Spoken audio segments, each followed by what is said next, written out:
మన ప్రభువును రక్షకుడైన యేసుక్రీస్తు నామములో మీ అందరికీ శుభములు తెలియచేస్తున్నాను.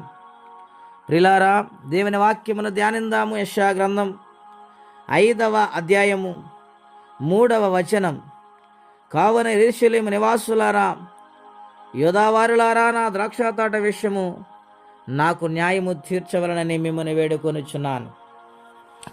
ప్రియ స్నేహితులారా, ఈ ఉదయకాల సమయంలో పరిశుద్ధాత్మదేవుడు మనందరితో మాట్లాడుచున్నారు. నాటి కాలములో అన్యజాతిని తొలగించి తన బిడ్డలైన వారిని ఇశ్రాయేలుని దేవుడు ఇశ్రాయేలు దేశంలో నాటాడు. ఆయన వారి ఫలించాలని ఎదురు చూశాడు. మంచి ఫలాలను ఆయన అనుభవించాలనుకున్నాడు. కానీ కారు ద్రాక్షాలు కాసాయి. అవి ఎవరికైనా ఇష్టమండి? ఎంత బాధాకరమైన కాయలండవి. ఆలోచన చేయాలి. ఈ యొక్క ఉదయకాల సమయంలో దేవుడు మనల్ని ప్రేమించి లోకములో నాటాడు. ఆయనకి మహిమ తెచ్చే జీవితం మనం కలిగి ఉన్నామా?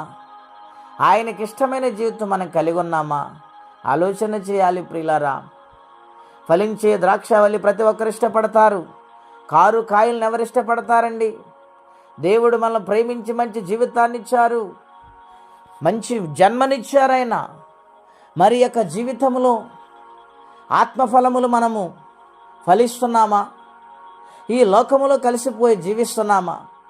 దేవునికి ఇష్టము లేని కార్యాలు చేస్తున్నామా? కారు కాయలంటూ ఉన్నాడు ఆయన. అవి ఆయనకి ఇష్టము లేదండి. ఆయన బాధపడుతూ ఉన్నాడు. ఆయన వేదన చెందుతూ ఉన్నాడు. ఒకవేళ నాటి కాలంలో యోధా ఇశ్రాయేలు ప్రజల గురించి వ్రాసిన ఈ మాటలు ఈ ఉదయకాల సమయంలో మనతో మాట్లాడుతున్నాడు ఆయన. గనుక మంచి ఫలాలు ఫలించే వారిగా మనం ఉండాలి. దేవునికి ఇష్టమైన బ్రతుకు, లోబడే బ్రతుకు జీవించాలని ప్రభుపేట మీకు మనవి చేస్తూ ఉన్నాను. ప్రియ స్నేహితులారా, ద్రాక్ష గుణలక్షణములు ఏమిటని ఆలోచన చేస్తే, 1, ద్రాక్ష దేవుణ్ణి మానవులను సంతోషపరిచేది ద్రాక్ష. హల్లెలూయా. 2వదిగా మనం చూస్తే ద్రాక్షకాయలు ఐక్యతతో ఉంటాయి ప్రియులారా. గెలలు ఐక్యతగా ఉంటాయి. గనుక ఐక్యత కలిగిన జీవితం మనం కలిగి ఉండాలి. నిన్ను వలని పొరుగు వారిని ప్రేమించమన్నాడు దేవుడు. సాధ్యమైనంత వరకు అందరితో సమాధానం ఉండటానికి ప్రయత్నం చేయమన్నాడు ఆయన. కారు కాయలు కాయకూడదండి. దేవునికి ఇష్టం లేని కార్యాలు మనము చేయకూడదండి. దేవుడు హెచ్చరిస్తూ ఉన్నాడు. గనుక మంచి ఫలాలు ఫలించే బిడ్డలుగా మనం ఉండాలి.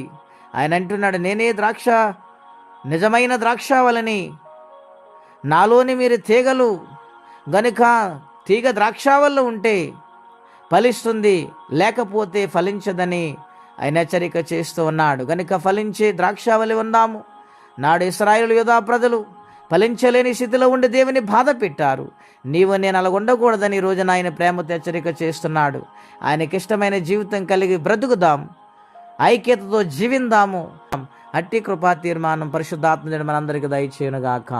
ప్రార్థన. పరిశుద్ధుడైన మా తండ్రి, ఘనమైన మీ నామం కొరకై వందనాలు. ఐక్యత కలిగిన ద్రాక్షావళి వలె మేముండాలి ప్రభా. నిన్ను సంతోషపరిచే ద్రాక్షావళి వలె మేముండాలి ప్రభా. మీలో అంటుకట్టబడి ద్రాక్షావళి మేము ఉండి నీ సన్నిధిలో బ్రతికే జీవితం అందరికీ దయచేయమని, ఎవరే కష్టంలో బాధలు ఇబ్బందులు ఉన్నారో వారికి నీ సహాయం పంపించమని, ఈ దినము దీవెనకరంగా మార్చమని యేసుక్రీస్తు వారి పుణ్యనామంలో ప్రార్థించి వినయమతో వేడుచున్నాము తండ్రి. ఆమేన్. దేవుడు దీవించును గాక. ఆమేన్.